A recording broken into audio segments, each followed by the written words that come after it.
Hi అండి, welcome to Krishnaveni Sripuram channel. నేను మీ కృష్ణవేణి. అందరికీ నమస్కారం అండి.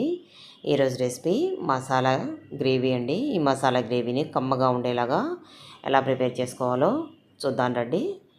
జార్లోకి 1/2 ఇంచ్ సైజుతో ఉన్నటువంటి 4 అల్లం ముక్కలు, అలాగే 6 నుంచి 7 వరకు వెల్లుల్లి రెబ్బలు, కట్ చేసిన 3 పచ్చిమిర్చి, యాలకులు 6 యాలకులు, 1/2 ఇంచి దాల్చిన చెక్క, 3 లవంగాలు,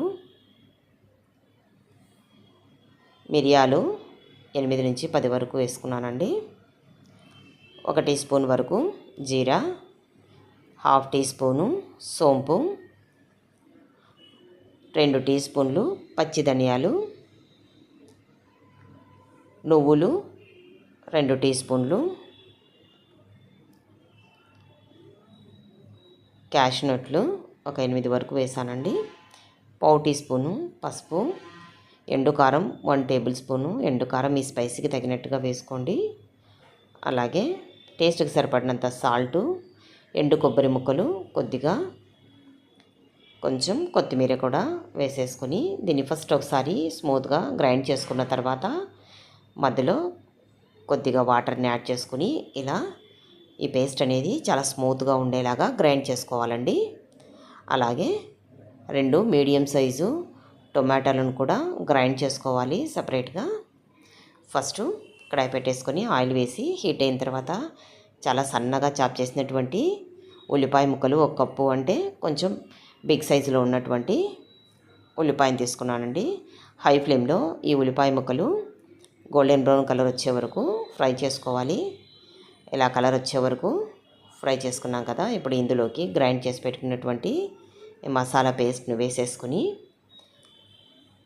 మీడియం ఫ్లేమ్లో దాదాపుగా 3 నుంచి 4 నిమిషాల సేపు పచ్చివాసన పోయే వరకు ఫ్రై చేసుకోవాలండి.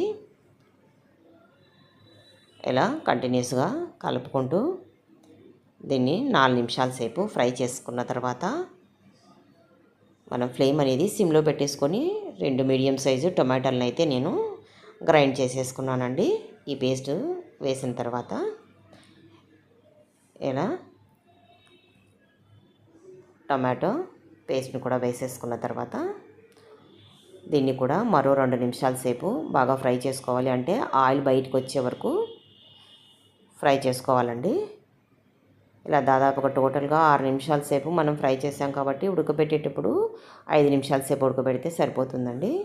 ఇలా చుట్టూ ఆయిల్ అంతా ఫామ్ అయిన తర్వాత ఒక చిన్న కప్పు పెరుగును వేసుకుంటే మనకు గ్రేవీ అనేది బాగా వస్తుందండి, టేస్టీగా కూడా ఉంటుంది. అంతా ఒకసారి మిక్స్ చేసుకున్న తర్వాత ఉడకటానికి సరిపడినటువంటి వాటర్ అనేది వేసుకోవాలండి. అంటే దాదాపు లో టు మీడియం ఫ్లేమ్లో 5-6 నిమిషాల సేపు దీన్ని కుక్ చేసుకోవాలి. ఇలా హై ఫ్లేమ్లో ఉడకపట్టే వరకు ఉంచుకొని ఉడకపట్టిన తర్వాత లో టు మీడియం ఫ్లేమ్లో పెట్టేసుకొని ప్లేట్ వేసుకొని మధ్య మధ్యలో కలుపుకుంటూ దీన్ని 5-6 నిమిషాల సేపు కుక్ చేసుకోవాలి. మనకు గ్రేవీ అనేది మరీ చిక్కగా ఉండకూడదు, అలా అని లూజ్గా కూడా ఉండకూడదండి. ఇలా కొంచెం మనకి సరిపడినంత లూజ్గా ఉండాలండి, ఎందుకంటే చల్లారిన తర్వాత గట్టి పడుతుంది కాబట్టి. 1 టేబుల్ స్పూన్ నలిపినటువంటి కసూరి మేతి పౌడరు, కొద్దిగా కరివేపాకు, అలాగే కట్ చేసినటువంటి కొత్తిమీర వేసుకొని మరో నిమిషం సేపు దీన్ని కుక్ చేసుకున్న తర్వాత స్టవ్ ఆఫ్ చేసేసుకోవాలి అండి. అంతేనండి, గ్రేవీ అనేది ఈ మసాలా గ్రేవీ రెడీ అయిపోయింది. ఈ గ్రేవీని మనము చపాతీ, రోటీ, రైసు, పుల్కా, మనకి మెయిన్గా బిర్యానీలోకి చాలా చాలా టేస్టీగా ఉంటుందండి. మీరు కూడా ఈ మసాలా గ్రేవీని ఓసారి ట్రై చేసి చూడండి. ఈ వీడియో కనుక నచ్చినట్లయితే లైక్ చేయండి, షేర్ చేయండి, సబ్స్క్రైబ్ చేయండి. Thank you for watching.